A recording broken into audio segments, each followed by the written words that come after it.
तनोतना सदाशिवम। पिछले वीडियो में हमने वर्ण के संदर्भ में पर्याप्त विमर्श किया था और इस वीडियो में हम अब वर्णशंकर समुदाय की उत्पत्ति और फिर उनका समूहीकरण, जिसे हम जाति के नाम से जानते हैं, उसके बारे में विमर्श करेंगे। तो एक क्रमबद्ध रूप से मैंने पहले बता ही दिया था कि भाई स्मृति शास्त्रों में किस तरह एक ही वर्ण की स्त्री और एक ही वर्ण के पुरुष का शास्त्रविद से जो विवाह होता है, उसी से उत्पन्न जो पुत्र होता है वही उस वर्ण में गिना जाता है। उसी को शुद्ध ब्राह्मण, शुद्ध क्षत्रिय, शुद्ध वैश्य और शुद्ध शूद्र कहेंगे। साथ में एक और बात बता दें, वैश्य वर्ण की कन्या को वैश्या कहा गया। ये इसलिए बताना जरूरी है क्योंकि जब वैश्या पद का नाम आए तो वहाँ पर उसका अर्थ गणिका नहीं लगा लेना चाहिए, क्योंकि वैश्या शब्द का एक अर्थ गणिका भी होता है और जो मूढ़ प्रवृत्ति के लोग हैं वो जानबूझकर अर्थ का अनर्थ किया करते हैं। अब देखिए, वर्णशंकरता में दो आधार हैं। एक तो विपरीत वर्ण का शास्त्रविद से विवाह हो। अब वो शास्त्र विधि से विवाह जो 8 तरह के कहे गए हैं स्मृतियों में, उनमें से किसी भी एक तरीके से विवाह हो, उनसे जो संतानें उत्पन्न होंगी वो भी वर्णशंकर होंगी।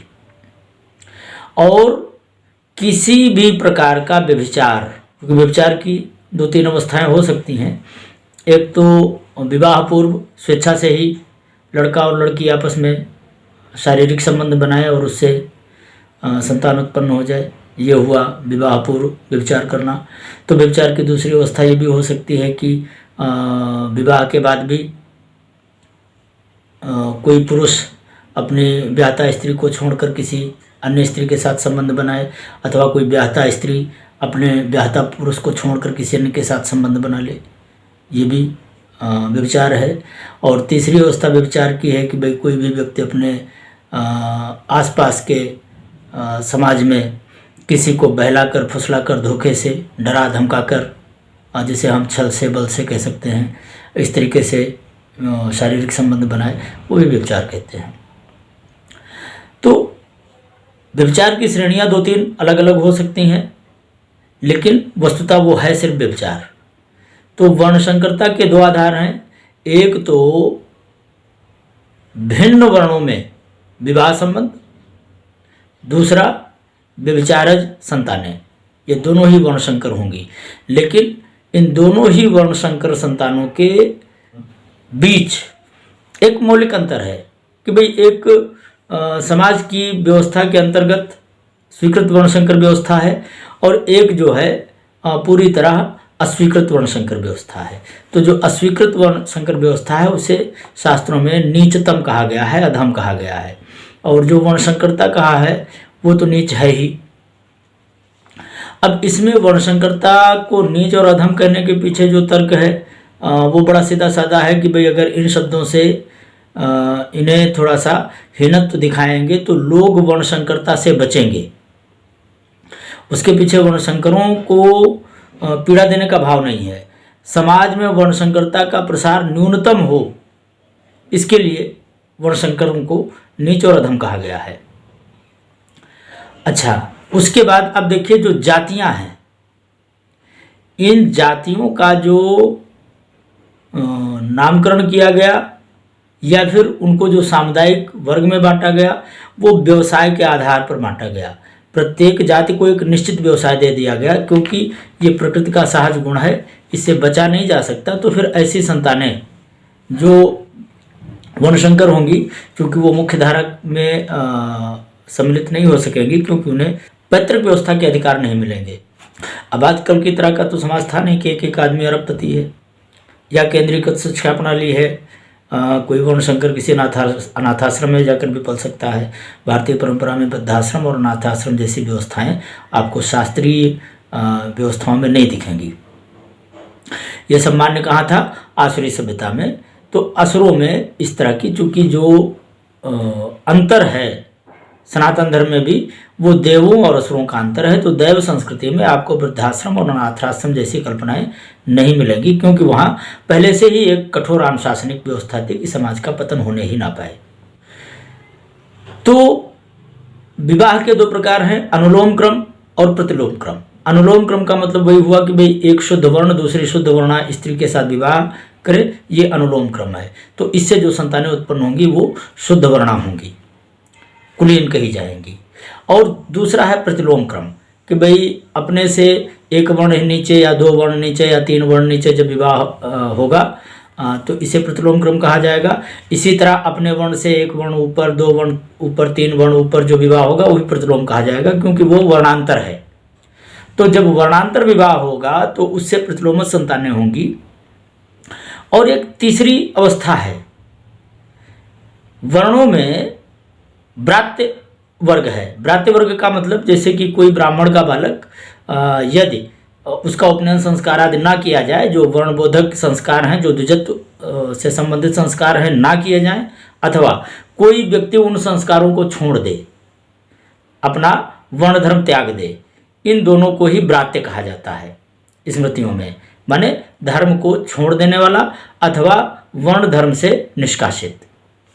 तो ऐसे ही 4 वर्णों में, जैसे शुद्ध ब्राह्मण, क्षत्रिय, वैश्य, शूद्र, इसी तरह स्मृतियों ने कहा कि भाई ब्रात्य ब्राह्मण, ब्रात्य क्षत्रिय, ब्रात्य वैश्य और ब्रात्य शूद्र, ये 4 अलग अलग कोटियां हैं। तो हम पहले तो ब्रात्य वर्ग में जो जातियां बनी, जो संतानें आगे बढ़ी, उनकी बात कर लें। ब्राह्मण संस्कार विहीन होने से ब्रात्य कहा जाता है। इनकी जो संज्ञाएं हैं, आवंत, वाटधान, पुष्पद और शैख, इनको सम्मिलित रूप से भूर्जकंटक कहा जाता है। और भूर्जकंटकों में ये 4 वर्ग हो गए, आवंत, वाटधान, पुष्पक, शैख। इसी तरह ब्रात्य क्षत्रियों में अपनी सवर्णा स्त्रियों से जो संतानें हुई, उनमें झल, भल्ल, लिच्छिव, नट, करण, खस और द्रविड़ संज्ञक जातियां हुई। तो ब्रात्य वैश्यों से सुधनवा, कारुष, विजन्मा, मैत्र और सात्वत समुदाय हुआ। ये ब्रात्य वैश्यों से जो समुदाय बने। अब समुदाय शब्द ही जाति संज्ञक है। जाति शब्द का अर्थ ही होता है बंधु बांधव।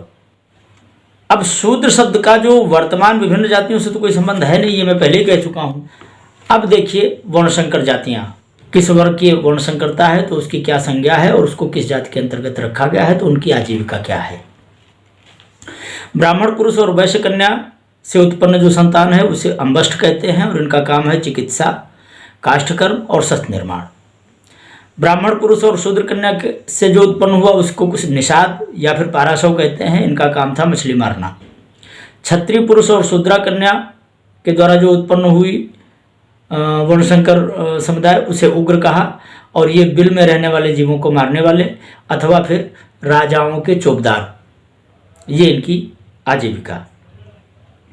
क्षत्रिय पुरुष और ब्राह्मण कन्या से सूत, जिसकी आजीविका रथ हाँकना अथवा दूसरे शब्दों में कह सकते हो ड्राइवर होना। वैश्य पुरुष और क्षत्रिय कन्या से जो उत्पन्न हुआ उसको मागध कहा गया। ये वाणिज्य कर्म करते थे और स्तुति कर्म और वैश्यों की सेवा इनका व्यावसायिक कर्म था। वैश्य पुरुष और ब्राह्मण कन्या से वैदेह हुआ, इनका काम था अंतःपुर की रक्षा करना। शूद्र पुरुष और वैश्य कन्या से भी जो हुआ उसको भी वैदेह ही कहा गया, लेकिन ये वैदेह गाय, बकरी, भैंस इत्यादि पालने का काम करते थे। शूद्र पुरुष और वैश्य कन्या से जो संतान हुई उसे आयोगो कहा गया। ये सभी काष्ठ कर्म करने वाले, लकड़ी का काम करने वाले।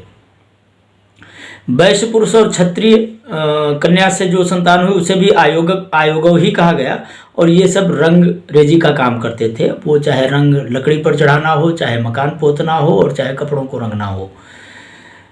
शूद्र पुरुष और क्षत्रिय कन्या से जो संतान हुई उसको छत्ता कहा गया, और इनका काम जो था भाई ये बिल में रहने वाले जीवों को मारकर उनका मांस खाते थे। जैसे कह सकते हो कि नेवले, चूहे, सांप, इन सबको मारना खाना, इस तरह से। शूद्र पुरुष और ब्राह्मण कन्या से जो संतान हुई उसको चांडाल कहा गया, और इसका काम स्मशान घाट पर मुर्दे वगैरह जलाना, जल्लाद का काम करना, और या फिर गांव का मलमूत्र ढोना। ब्राह्मण पुरुष और उग्रा कन्या में आवृत नामक वर्णशंकर जाति हुई। ब्राह्मण पुरुष से अंबष्ठा कन्या द्वारा जो हुए वो सब आभीर वर्ग में हुए। ब्राह्मण पुरुष और अयोगवी, अब देखिए ये जो उग्रा, अंबष्ठा, अयोगवी, शूद्रा, निषादी, ये जो कन्याएं हुई तो ये तो वर्णशंकर वर्ग की कन्याएं हैं ना, तो वर्णशंकर के पुरुष भी होंगे, उनका भी संबंध शुद्ध वर्ण वालों के साथ हुआ होगा। उस आधार पर फिर जो संतानें हुई उनमें धिगवाड़, पुक्कस, कुक्कुट, स्वपाक, बेड़, बेड़ुक, बंसफोर। अब पूरा हमने स्क्रीनशॉट लगा रखे हैं, चूंकि हम एक एक जाति को कहेंगे तो बहुत लंबा समय लगेगा।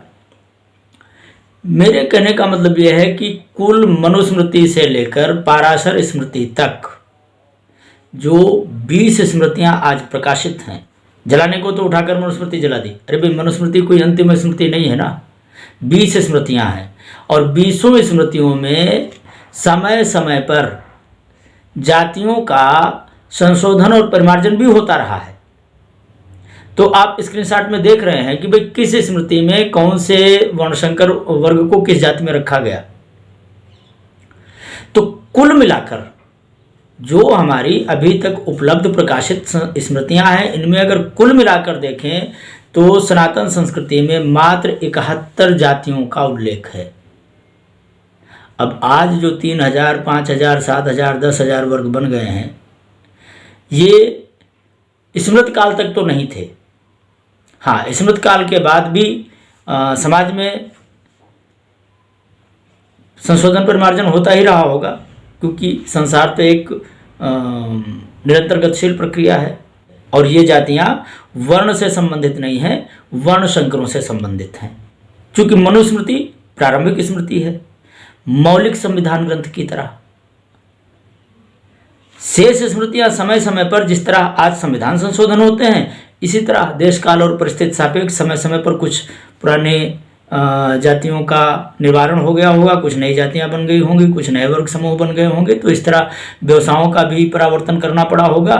तो जो नई नई स्मृतियां हैं वो देश काल परिस्थिति सापेक्ष कुछ नए नियमों को जोड़ना, कुछ पुराने नियमों को हटाना, उस संदर्भ में वो संविधान संशोधन की तरह ही हैं।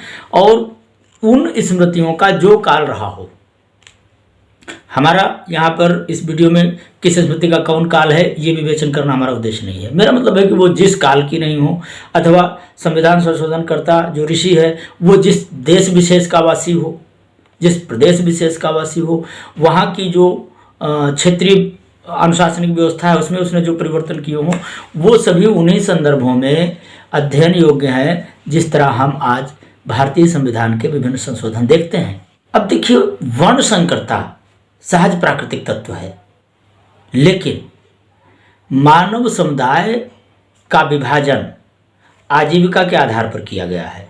कारण क्यों ऐसा किया गया? भाई आजीविका ही तो सबसे महत्वपूर्ण है। कोई व्यक्ति इस संसार में जन्म लेगा तो पूरे जीवन भर में और कुछ करे ना करे, भोजन तो चाहिए। वर्णशंकर संतानों को चूंकि जिस वर्ग से वर्णशंकरता होगी उस वर्ग का जो व्यक्ति होगा वो अपने उत्तराधिकार को तो देगा नहीं, अपनी वसीयत तो देगा नहीं। ये कल भी नहीं देते थे, आज भी नहीं देते हैं। तो अंततः ये लोग जो वर्णशंकर संतानें होंगी जीवन यापन किस तरह करेंगी, इसके लिए ऋषियों ने कुछ आजीविकाएं ही निश्चित कर दें कि भाई इस समुदाय में जो व्यक्ति होगा उसके लिए ये आजीविका होगी, इस समुदाय का जो व्यक्ति होगा इसके लिए ये आजीविका होगी, और कोई भी एक दूसरे की आजीविका में हस्तक्षेप नहीं करेगा। इसके दो लाभ हुए। एक तो शिल्पों का विकास हुआ, परंपरागत तरीके से शिल्पों का खूब विकास हुआ। हमारा प्राचीन भारत सोने की चिड़िया ही थी। जहाँ तक बात है कि भाई क्या परंपरागत जाति व्यवस्था और व्यवसाय व्यवस्था के आधार पर हमारी हानि हुई या हमारा विकास हुआ।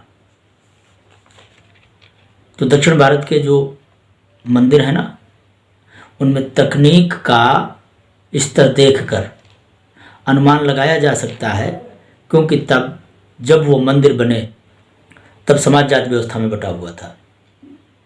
अब उन मंदिरों का शिल्प देखकर, प्राचीन अस्त्र शस्त्रों की क्वालिटी देखकर, प्राचीन काल के जितने भी तकनीकी और शिल्प कर्म से संबंधित उत्पाद आज हमें मिलते हैं, उन्हें देखकर किस मूर्ख व्यक्ति को ये लगेगा कि भाई जाति व्यवस्था में जो परंपरागत व्यवसाय को ग्रहण करने की प्रवृत्ति थी, उसने हमें जंगली बना कर रखा। आज कोई इंजीनियर इस लायक है जो फिर से कोई मीनाक्षी मंदिर बनाए? तो परंपरागत व्यवसाय ने बहुत उन्नति की, और बेरोजगारी जैसा शब्द प्राचीन भारत में आपको ढूंढे नहीं मिलेगा। आधुनिक काल में जो सबसे बड़ी तकलीफ लोगों को होती है वो ये कि भाई रक्त के आधार पर ऊंच नीच क्यों, कुलीनता का आधार रक्त संबंध क्यों। वर्णसंकरता के संदर्भ में यही सबसे बड़ा प्रश्न है, यही सबसे बड़ा आधार है वर्णसंकरता का कि भाई रक्त शुद्धि नहीं होती। इस तथ्य पर जरा विचार करें कि भाई रक्त शुद्धि कितनी महत्वपूर्ण है। अब संविधान का निर्माण तो बाबा साहब भीमराव अंबेडकर ने किया, तो संशोधन जैसे आज कोई संशोधन हो गया तो आप ये भी कह सकते हैं ना बीजेपी वालों ने कर दिया। ये सब दक्षिणपंथी विचारधारा के लोग हैं, आरएसएस वाले हैं, इन लोगों ने उसमें मनुस्मृति घुसेड़ दी। मुझे ये बताइए, हिंदू विवाह अधिनियम का जो आधार है वो क्या है? मनुस्मृति और याज्ञवल्क्य स्मृति। मौलिक संविधान की प्रति में लड़कियों को पिता की संपत्ति में अधिकार नहीं था, लेकिन सुप्रीम कोर्ट ने बाद में उसमें याज्ञवल्क्य स्मृति की मिताक्षरा टीका को आधार बनाकर लड़कियों को पिता की संपत्ति में अधिकार देने का संशोधन किया। जहां तक बात है रक्त संबंधों की, तो हिंदू उत्तराधिकार अधिनियम 1956 की प्रतिलिपि में उसकी पीडीएफ गूगल पर पड़ी हुई है। उसमें जरा बाबा साहब के संविधान में उत्तराधिकार के संदर्भ में पूर्ण रक्त, अर्ध रक्त, एकोदर रक्त की परिभाषा और उसकी व्याख्या देख लें। जिन्हें ये लगता है कि भाई रक्त तो सबका लाल ही होता है, तो इस तरह की भावनात्मक बातें भारत में 11वीं शताब्दी से शुरू हुई। श्रीमद् भागवत का भक्ति ज्ञान वैराग्य बहुत ही सैद्धांतिक और बहुत उच्चतर भावभूमि है, वो ज्ञान की भावभूमि है। लेकिन सूफियों ने जो एक मानवीयता का नाटक करके हमारे यहाँ भक्ति आंदोलन चलाया, और उस भक्ति आंदोलन में सभी बहे, धर्म भावनाओं के आधार पर निर्धारित नहीं होता। धर्म का आधार व्यावहारिक सत्य है, और वो व्यावहारिक सत्य बाबा साहब भी पचा नहीं पाए। आखिर संविधान में उत्तराधिकार के संदर्भ में पूर्ण रक्त, अर्ध रक्त और एकोदर रक्त की व्याख्या करनी पड़ी, और उसके आधार पर ही वसीयत का अधिकार हुआ। क्या संविधान में नाजायज संतान को भी कोई अधिकार देने की बात लिख पाए बाबा साहब? अब आज कोई संशोधन सुप्रीम कोर्ट कर दे, जैसे उसने कह दिया कि भाई अब कोई भी स्त्री और कोई भी पुरुष किसी के साथ भी संबंध बना सकता है, तो ठीक है बनाए, लेकिन ध्यान देना ये भार भी औरतों पर पड़ेगा। कोई भी पुरुष नाजायज संतान को पालने के लिए बाध्य ना कल था, ना आज है, ना आज की संवैधानिक व्यवस्था ऐसा कोई नियम बना सकती है कि कोई भी पुरुष किसी दूसरे पुरुष की संतान को अपनी संपत्ति से उत्तराधिकार देने के लिए बाध्य हो। वो फिर माता को झेलना पड़ेगा, और इसीलिए स्त्रियों को बहुत संभाल कर रखने की बात कही गई है मनुस्मृति में, भारतीय सनातन व्यवस्था में। क्योंकि दोष चाहे पुरुष करे चाहे स्त्री करे, उस दोष का दंड हमेशा स्त्री को ही भोगना पड़ता है। ये व्यावहारिक सत्य है, इसमें भावनात्मक तर्क देने से काम नहीं चलेगा। व्यावहारिक सत्य यही है कि अंततः संतान को धारण करने वाली स्त्री है, तो संतान यदि नाजायज होगी तो उसका दंड भी स्त्री को ही भोगना पड़ेगा, पुरुष को नहीं भोगना पड़ता। इसीलिए गोस्वामी जी ने कहा, नारी ताड़ना की अधिकारी, ताड़ना की अधिकारी का मतलब ये नहीं है कि भाई उसे मारा जाए, पीटा जाए, नहीं, उसको हमेशा निगाह में रखना है, क्योंकि स्त्री ही इस समाज की सर्वश्रेष्ठ धन है और सर्वश्रेष्ठ धन को रोड पर फेंका नहीं जाता। सर्वश्रेष्ठ धन को 1000 परतों में छुपा कर रखा जाता है। तो धर्म को समझिए, धर्म की निष्ठा को समझिए, धर्म के उद्देश्य को समझिए। सनातन धर्म ही एकमात्र विश्व की सर्वश्रेष्ठ संवैधानिक व्यवस्था है। और आज भारत में जो बेरोजगारी का प्रभाव दिख रहा है, बेरोजगारी का स्वभाव दिख रहा है, बेरोजगारी के जो कारण हैं, उनमें सामुदायिक पारंपरिक व्यवसाय व्यवस्था का खंडन एक बहुत बड़ा कारण है। यद्यपि मैं संविधान का विरोध नहीं करता, लेकिन विमर्श के संदर्भों में ये विचार योग्य तो है कि भाई ये साक्षरता के नाम पर कि भाई सब शिक्षित, अरे भाई इन शिक्षितों को खपाओगे कहाँ, क्योंकि ये पारंपरिक व्यवसायों से हट रहे हैं। और पारंपरिक व्यवसायों से जब हटते चले जाएंगे तो ये पारंपरिक व्यवसाय कौन करेगा। और जब सभी एमए की डिग्री लिए बैठे होंगे तो सब्जी बेचने को कोई तैयार नहीं होगा। तो बाबूजी सबको बनाया नहीं जा सकता। हम व्यावहारिक सत्य का अपलाप कर रहे हैं और उसका परिणाम हमारी पीढ़ियां भोग रही हैं, आने वाली पीढ़ियां और भोगेंगी। इन पर विचार करने की ज़रूरत है। तनोतना सदाशिवम।